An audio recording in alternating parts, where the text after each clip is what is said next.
এটা অলপ যেহেতু আপোনাক পাইছোঁ সেইবাবে সুধিছোঁ, প্ৰসংগটো বেলেগ। আপোনাৰ পত্নীয়ে ৰাজ সাহাৰ্য বা বাতৰিটোলৈ যথেষ্ট চৰ্চা হৈছে। মই মোৰ নামটো জবা। মোৰ হেৰিটো আছে নে নাই, আমাৰ লাইভটো আছে, মোৰ লাইভটো লগাই দিয়ে, মই কথাখিনি ক'ম, কিন্তু আন কাৰ্ড দেখাব, আন কাৰ্ড দেখাবতো, মোৰ লাইভটো লগাই দিব, চলি আছে, মোৰ লাইভ চলি আছে, একদম আন কাৰ্ড দেখাব, হ'ব। কেৱল আন কাৰ্ড দেখাবৰ কাৰণে সাহস থাকিব লাগিব। আজি সাহসটো চাওক, বিজেপিৰ নেতা মন্ত্ৰীৰ প্ৰতিটো বাতৰিয়ে আন কাটেই যায়। মই এটা সাহসটো চাম আপোনালোকৰ আছে নে নাই।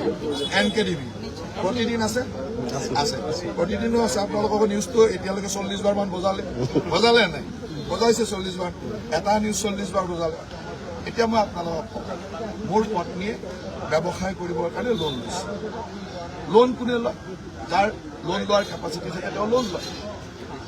অসম চৰকাৰ বা ভাৰত চৰকাৰৰ এনেকুৱা বহু আঁচনি আছে, যি আঁচনিত লোন ল'লে ছাবচিডি। এগ্ৰিকালচাৰ ছেক্টৰত এই ছাবচিডি দিয়াটো মোটামুটি এটা পৰম্পৰা। ফিচাৰী, ভেটেনেৰী, এগ্ৰিকালচাৰ এইবিলাকত ছাবচিডি দিয়ে। ই যদি আদানীও লোন লয় তেতিয়া ছাবচিডি পাব, আম্বানী লোন ল'লেও ছাবচিডি পাব, এইটো নিয়ম। এতিয়া অসমত বহুত মানুহে ডাঙৰ ডাঙৰ হোটেল বনাইছে। এই যে হোটেল বনাই তেতিয়া আমি 30% কেপিটেল ছাবচিডি দিওঁ। সি যদি অসমৰ আটাইতকৈ ধনী মানুহটোৱে বনায়, সি হোটেলৰ ছাবচিডি দিয়ে। এতিয়া আপোনালোকৰ মালিকবিলাকেও যদি হোটেল বনাই অলৰেডি বনাই ছাবচিডি লোৱা ঘটনাও আছে, প্ৰত্যেকে ছাবচিডি। ঠিক তেনেকৈ মোৰ পত্নীয়ে আগতেও লোন লৈছিল, তেতিয়া নেটফ্ৰীৰ পৰা ছাবচিডি পাইছিল, নেটফ্ৰীৰ পৰা ছাবচিডি লৈছে। মোৰ গোটেই অন পেপাৰ্ছ আপোনালোকে টেক্সত গৈ চাই ল'ব। তেওঁ আগতেও লোন লৈ এখন ফাৰ্ম কৰিছে, তাত ছাবচিডি পাইছে। এইবাৰ ডায়েৰীৰ লোন লৈছে। গভৰ্ণমেণ্টৰ এনেকুৱা স্কিম থাকে য'ত লোন ল'লে ছাবচিডি দিয়ে, এতিয়া ছাবচিডি দিছে। আৰু এনেকুৱাও নহয় যে মোৰ ফাৰ্মখন নোহোৱাকৈ লৈছোঁ। আজিও যদি চাই আহে, মোৰ তাত 60-70টা গীৰ গায়, 60-70 গৰাকী গীৰ গায়। আৰু এইবিলাকত ছাবচিডি এইকাৰণে দিয়ে যে গৰুৰ ব্যৱসায়টো বা গাখীৰৰ ব্যৱসায়টো লাভজনক নহয়। আজিৰ তাৰিখত এই ব্যৱসায়বিলাক খুব ভালকৈ কোনো চলাব নোৱাৰে, ইয়াৰ ব্ৰেক ইভেনে নাহে। সেইকাৰণে এই ধৰণৰ ব্যৱসায়বিলাকত গভৰ্ণমেণ্টে ছাবচিডি দিয়ে। আৰু আমি তেওঁ এজন ব্যৱসায় কৰি আছোঁ। আৰু এই ব্যৱসায়টো মই যেতিয়া আৰম্ভ কৰিছিলোঁ, তেতিয়া মই মন্ত্ৰীও নাছিলোঁ, আনকি বিধায়কো নাছিলোঁ। বিধায়ক নোহোৱা দিনৰ পৰা কৰা ব্যৱসায় এটা কৰি আছিলোঁ। মোৰ পত্নীয়ে সেই ব্যৱসায়টো চাই, আগতে ময়ো চাইছিলোঁ ব্যৱসায়, তেওঁ চাই আছে। আৰু সেই চাই থকা ব্যৱসায়টোত এনেকুৱা ধৰণৰ লোন আগে পিছেও লৈ আছে। আৰু গভৰ্ণমেণ্টত এগ্ৰিকালচাৰ, ভেটেনেৰী, ফিচাৰী এইবিলাক ছেক্টৰত আম্বানী লোন ল'লেও ছাবচিডি পাব, আপুনি লোন ল'লেও ছাবচিডি পাব, মই লোন ল'লেও ছাবচিডি পাব। ইয়াত কোনো ধৰণৰ ইৰেগুলাৰিটি বা গণ্ডগোল হোৱা নাই। কোনো 2 নম্বৰী কৰা নাই, ফাৰ্মখন নকৰাকৈ পইচা লোৱা নাই, ফাৰ্ম এখন কৰি পইচা লৈছে। গতিকে ইয়াত আৰু ক'বলগীয়া একো নাই। কিন্তু আপোনালোকে ইণ্টেনশ্যনেলি নিউজটো এতিয়া প্ৰতিদিনে প্ৰায় 40 বাৰ মান বজাইছে। এতিয়া মই প্ৰতিদিনক সুধিছোঁ যে আমাৰ GMDৰ CEO আছে, এওঁৰ ওচৰত মোৰ ওচৰত 1000টা তথ্য আছে প্ৰতিদিনৰ মালিকে কিমান ইৰেগুলাৰিটিজ কৰি ঘৰ বনাই ৰাখিছে, বিল্ডিং ল কিমান ভাইলেট কৰিছে। আপুনি বজাব পাৰিব? মই কৈ আছোঁ, মোৰ CEO ইয়াত আছে, তেওঁ গোটেই তথ্য দিব, আপুনি কিমান বিল্ডিং ইৰেগুলাৰিটিজ, বিল্ডিং ল ভাইলেট কৰি আপোনাৰ মালিকে বনাই ৰাখিছে। দিব নেকি? নিশ্চয় দিম। আপুনি কেৱল বজাব নে নাই? বজাব। CEO साहब और प्रतिदिन का जो है उसका बिल्डिंग का पूरा दे। द्वितीयते আপোনাৰ মালিকে এজন নিসন্তান মানুহ, অভিধানৰ মালিক, সেই নিসন্তান মানুহৰ পুত্ৰ পৰিবাৰ বুলি দেখুৱাই ৰাইজক টুপি পিন্ধাই ঠকাই থকা নাই জানো? আছে নে নাই? বজাবৰ সাহস আছে? আছে বজাবলৈ সাহস? আপোনাৰ মালিকে যাৰ সন্তান পৰিণতি নাতি বুলি কয়, সেইজন মানুহে নিসন্তান আছিল। নিসন্তান মানুহৰ নাতি-নাতিয়ে পৰিণতি ক'ৰ পৰা ওলাল? আজি তেওঁ তেনেকুৱা মিছা কথা কৈ গোটেই অসমখনক ঠকাই থকা নাই? সেইবিলাক নিউজ বজাব সাহস আছে? বজাবলৈতো সাহস নাই। আপোনাৰ চেনেলৰ এজন সম্পাদক, আমিতো পত্নীক কিবা এটা কৰিলে মহিলা মানুহ সহায় কৰাৰ চেষ্টা কৰোঁ। আপোনাৰ চেনেলৰ এজন সম্পাদক পত্নীক মাৰপিট কৰে, কন্যাক মাৰপিট কৰে, ডমেষ্টিক ভাইলেন্স কৰে, নিউজ বজাবলৈ সাহস আছে? এইবিলাক কথা আমাৰ মুখ খুলি নল'ব। মুখ খুলি এইকাৰণে নল'ব, এইবিলাক আপোনালোকৰ NKTVৰ মালিকৰ পাৱাৰত কিমান গণ্ডগোল কৰি আহিছে, কিমান তথ্য আছে, কেছ হৈছে, এনকুৱাৰী হৈছে, সেইবিলাক নিউজ বজাব সাহস আছে? আপোনালোকে নিউজ বজাই সাধাৰণ মানুহে ধুনীয়াকৈ কাম কৰি, মোৰ ফাৰ্মত আজিৰ তাৰিখত 60-70 গৰাকী এমপ্লয়। গাখীৰৰ ব্যৱসায় কৰি মই পইচা কামাব নোৱাৰো। গাখীৰৰ ব্যৱসায় গাখীৰ মানে এটা দুগ্ধ বিপ্লৱৰ লগত আমি গাখীৰৰ ব্যৱসায়টো সেইকাৰণে কৰোঁ। আজিৰ তাৰিখত গভৰ্ণমেণ্টে গাখীৰ উৎপাদন কৰা প্ৰতিগৰাকী কোঅপাৰেটিভক 5 টকাকৈ আমি পাৰ লিটাৰৰ এগেইনষ্টত ছাবচিডি দিওঁ। কিয় দিওঁ? যে গাখীৰৰ ব্যৱসায়টো লাভজনক নহয়। সেইকাৰণে গভৰ্ণমেণ্টে এনেকুৱা বহু মানুহে যোনে আৰু ইয়াত ছাবচিডিটো এনেই নিদিয়ে, লোন ল'লে ছাবচিডি। আমাৰ পত্নীয়ে লোন লৈছে, এপেক্স বেংকৰ পৰা লোন লৈছে, তাৰ আগতে এপেক্সৰ পৰা লোন লওঁতে নেটফ্ৰীৰ ছাবচিডি পাইছে।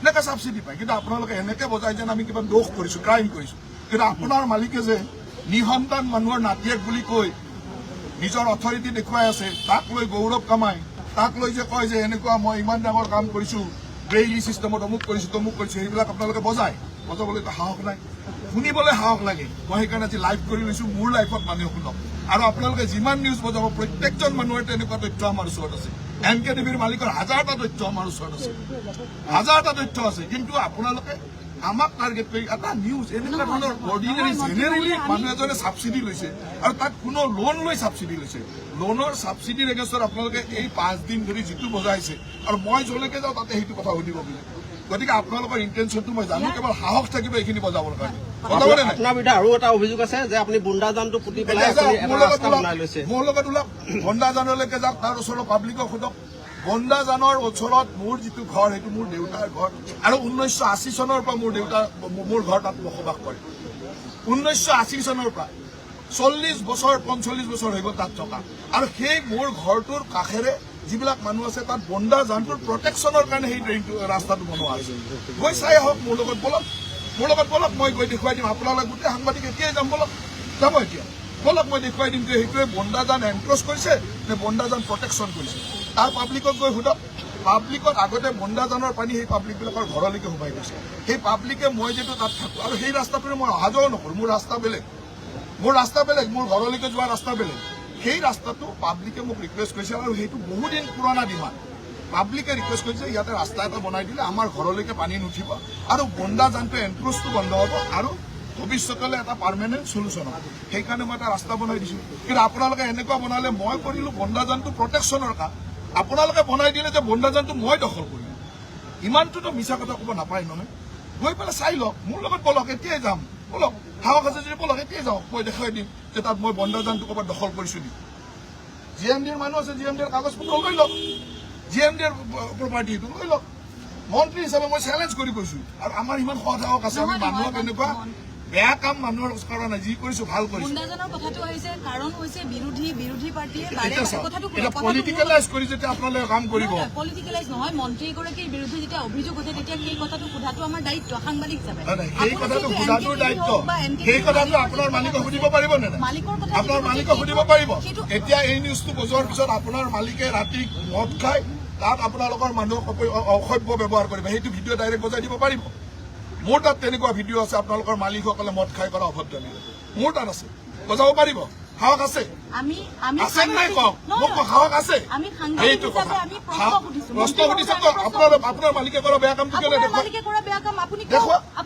দেখুৱাওক মই ক'লোতো মোৰ GMDৰ মানুহ আছে তেওঁলোকে গোটেই তথ্য দিব কালিৰ পৰা মই আপোনালোকৰ সেই বিল্ডিঙৰ ভাল কৰি ভাঙা গোটেই ঘৰবিলাক ভাঙিব যাম পুৰা লাইভ কৰক লাইভ মোৰ GMDৰ মানুহ যাব তেওঁ গোটেইখিনি বস্তু লৈ তাত ঘৰ ভাঙিব যাব যে এইটো ইৰেগুলাৰ হৈছে আপোনালোকে লাইভ বজাব পাৰিব সাহস আছে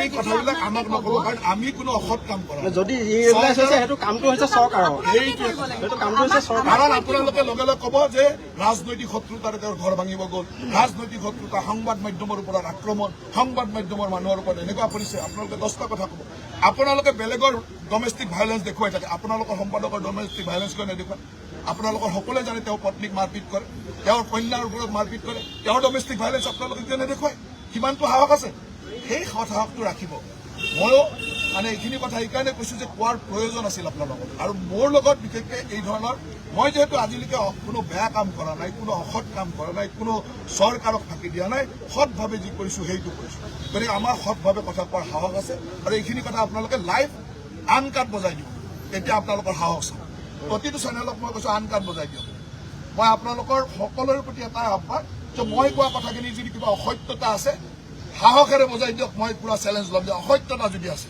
মই তাক প্ৰমাণ কৰিম অসত্যতা যদি আছে আপোনালোক সকলোকে মই হাত জোৰে অনুৰোধ কৰিছোঁ যে কেতিয়াবা সমগোত্ৰীয় মানুহৰ ওপৰত বজাবলৈ বেয়া লাগে নহয় একে মিডিয়া গতিকে সমগোত্ৰীয় মানুহৰ ওপৰত কোনো মৰম নাৰাখাকে একেবাৰে সুন্দৰভাৱে বজাই দিবলৈ মই হাত জোৰ কৰি অনুৰোধ কৰিছোঁ ভালকৈ বজাই দিয়ক আৰু অসমৰ ৰাইজে জানি যাওক যে মই কি কৰিছোঁ প্ৰতিদিনৰ মালিকে কি কৰিছে NKTVৰ মালিকে কি কৰিছে আৰু অন্যান্য কোনে কি কৰিছে তথ্য আমাৰ ওচৰত ৰেডি আছে আৰু মই with document with proper authority লৈ মই কৈছো যে এইকেইটা মই কোৱা কথাকেইটাৰ সত্যতা মই প্ৰমাণ কৰিম যদি আপোনালোকে বিচাৰে।